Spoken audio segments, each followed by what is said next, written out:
साथियों, चुनाव संबंधी विशेष परिस्थितियाँ और आज हम आपको समझाएंगे चैलेंज वोट क्या है, निवेदित मतपत्र क्या है और प्रॉक्सी द्वारा मतदान क्या होता है और इसके संदर्भ में प्रारूप नंबर 14 और निवेदित मतों की सूची ये क्या चीज़ें होती है, किस प्रकार से फॉर्मेट भरे जाएंगे, इन सभी चीज़ों की जानकारी आपको आज के इस वीडियो के अंदर मिलने वाली है। तो आप वीडियो को शुरू से अंत तक जरूर देखें और यदि आप हमारे चैनल पर नए हैं तो चैनल को सब्सक्राइब करके रखें, जिससे कि चुनाव संबंधी सभी जानकारी आपको हमारे चैनल के माध्यम से सबसे पहले प्राप्त होते रहे। तो साथियों, शुरू करते हैं आज का वीडियो।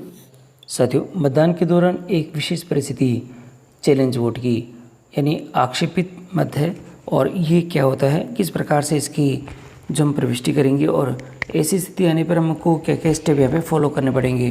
तो साथियों, यहाँ पर हम आपको बता देते हैं कि जब मतदाता प्रथम मतदान अधिकारी के पास आता है तो उसकी पहचान वह करता है, उसकी प्रविष्टि को वह जोर से बोलता है। जैसे ही उसे जोर से बोलता है और उसी समय साथियों कोई मतदान अभिकर्ता यानी जो पीछे बैठे हुए हमारे जो एजेंट होते हैं वह मतदाता की पहचान को चुनौती देते हैं कि ये जो मतदाता वोटर आया हुआ है ये सही नहीं है, यानी ये गलत मतदाता है। तो उस समय में क्या करना होगा, तो मतदान अधिकारी ऐसे मतदाता को सबसे पहले पीठासीन अधिकारी के पास वहाँ पे ले जाएगा और पीठासीन अधिकारी मतदान अभिकर्ता यानी कि जो एजेंट है उनके द्वारा किसी मतदाता की पहचान के बारे में चुनौती को तब तक स्वीकार नहीं करेगा जब तक चुनौतीकर्ता चुनौती राशि नकद, साथियों यदि जो अभी अपने एजेंट है वह 2 रुपये नकद अगर जमा करा देते हैं तो हम उनकी चुनौती को पहले स्वीकार करेंगे और चुनौती राशि नकद प्राप्त कर पीठासीन अधिकारी उपबंध 8 के विध प्रारूप में चुनौतीकर्ता को एक रसीद भी देंगे और इस रसीद देने के बाद में देखिएगा अब हमें क्या करना होगा, उस व्यक्ति जिसकी पहचान को चुनौती दी गई है कि प्रतिरूपण के लिए दी जाने वाली शासित के बारे में उसको समझाएंगे। और अब हम यहाँ पे बता देते हैं कि आपको निर्वाचक नामावली की प्रविष्टि को पूरा पढ़े और उससे पूछे कि वही मतदाता है या नहीं है।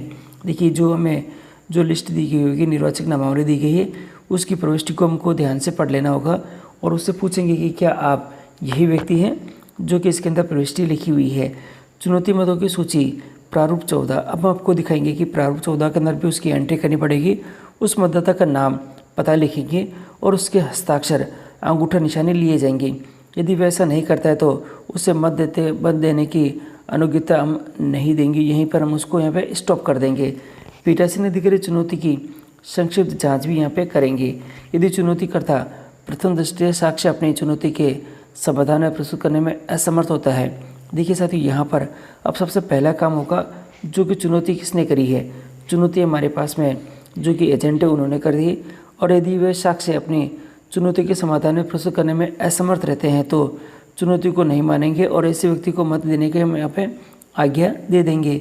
और इसके बाद की स्थिति, यदि चुनौतीकर्ता प्रथम दृष्टया यह साबित करने में सफल हो जाता है कि वह व्यक्ति प्रश्नांकित मतदाता नहीं है तो फिर हम लोग क्या करेंगे, मतदाता को चुनौती के लिए खंडन के लिए साक्ष्य प्रस्तुत करने के लिए कहेंगे। अब हमारी बारी यहाँ आएगी कि अगर हमारा एजेंट अगर कह देता है और वह साक्ष्य भी प्रस्तुत कर देता है कि भाई ये व्यक्ति पर्टिकुलर व्यक्ति नहीं है, तो मतदाता से हम इसके बारे में बात करेंगे और मतदाता को उसके साक्ष्य प्रस्तुत करने के लिए कहेंगे। यदि मतदाता साक्ष्य प्रस्तुत कर यह सिद्ध कर देता है कि उसका दावा सही है तो उसे मत देने की अनुमति हम देंगे, यानी चैलेंज फीस जब्त कर लेंगे और सुसंगत रसीद की प्रतिपन्न पर उसको जब्त अपन लिख देंगे। और यदि दूसरी स्थिति यहाँ बनेगी, यदि दावा सिद्ध नहीं कर सका तो यह माना जाएगा कि चुनौती सिद्ध हो गई है। ऐसे मामलों चुनौती फीस वापस कर देंगे और तथा समझ रसीद की प्रतिपन्न प्राप्ति लेने के लिए हस्ताक्षर करवा लेंगे और ऐसे मतदाता को मत देने से वर्जित करेंगे और ड्यूटी पर तैनात पुलिसकर्मी को सौंपकर थाना अधिकारी को इसके संदर्भ में पत्र लिख देंगे कि भाई ये गलत वोटर है जो कि किसी दूसरे के स्थान पर वोट देने के लिए आए हैं। साथियों, और जो हमारे अभ्याक्षेपित मतों की सूची होगी हम उसकी एंट्री इस जो कि प्रारूप नंबर 14 है इसके अंदर करेंगे और यहाँ पर हमको हर एक कॉलम की एंट्री ध्यान से कर लेनी है और सभी कॉलमों की एंट्री करने के बाद ये जो आपके पास में डिटेल्स है ये रहेगी और नीचे आपको पीठासीन अधिकारी के यहाँ पे हस्ताक्षर भी करवा देने हैं, जिससे कि आपका जो फॉर्मेट है ये तैयार हो जाए। और ऐसे एक से ज़्यादा केस आते हैं तो आप इसके अंदर यहाँ पे लगभग 10 दे रखे हैं, 10 तक की एंट्री इसमें करना सुनिश्चित करेंगे। और भी आवश्यकता पड़ती है तो इसकी प्रति आपके पास रखें, जिससे कि आपके पास यहाँ पे ऐसी कंडीशन में एंट्री करना सुनिश्चित हो सके। साथियों, दूसरी स्थिति निर्वाचक द्वारा मत नहीं देने का विनिश्चय तो यहाँ पर है। अगर ऐसी स्थिति बनती है तब देखिएगा, यदि कोई निर्वाचक मतदाताओं के रजिस्टर प्रारूप 17 के में उसकी निर्वाचक नामावली संख्या की संपूर्ण रूप से प्रविष्टि करने और मतदाता रजिस्टर पर हस्ताक्षर अंगूठा निशानी करने के पश्चात अपना मत रिकॉर्ड नहीं करने का विनिश्चय करता है तो उसे मत रिकॉर्ड करने के लिए बाध्य नहीं किया जाएगा। और यहाँ देखिएगा, मतदाताओं के रजिस्टर में उससे संबंधित प्रविष्टि के सामने अभियुक्ति के स्तंभ में टिप्पणी की जाएगी। मत देने से मना किया। देखिए, जो टिप्पणी वाला कॉलम है उसके अंदर हम लिखेंगे मत देने से मना कर दिया गया है। निर्वाचक के हस्ताक्षर अंगूठे का निशान ऐसी टिप्पणी के सामने अभिप्राप्त किया जाएगा।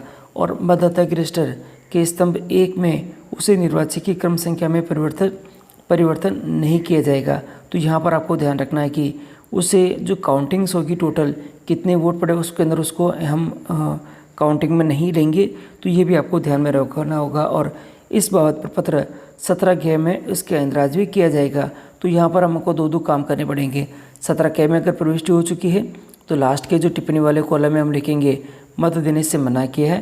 वापस उसके निर्वाचक के वहाँ पर हम लोग टिप्पणी वाले कॉलम के पास में हम उसकी जो हस्ताक्षर अंगूठे का निशान लेंगे। और इसके साथ ही यहाँ पर जो दे रखा रजिस्टर के स्तंभ संख्या 1 में जो निर्वाचक की क्रम संख्या में उसको में परिवर्तन नहीं किया जाएगा। देखिएगा, जो क्रम चल रहे हैं वो क्रम जैसे हैं चलते ही रहेंगे और हम इसमें किसी प्रकार का चेंजेस नहीं करेंगे, परंतु प्रपत्र 17 ग में उसकी एंट्री करेंगे। साथियों, अब आता है निवेदित मतपत्र।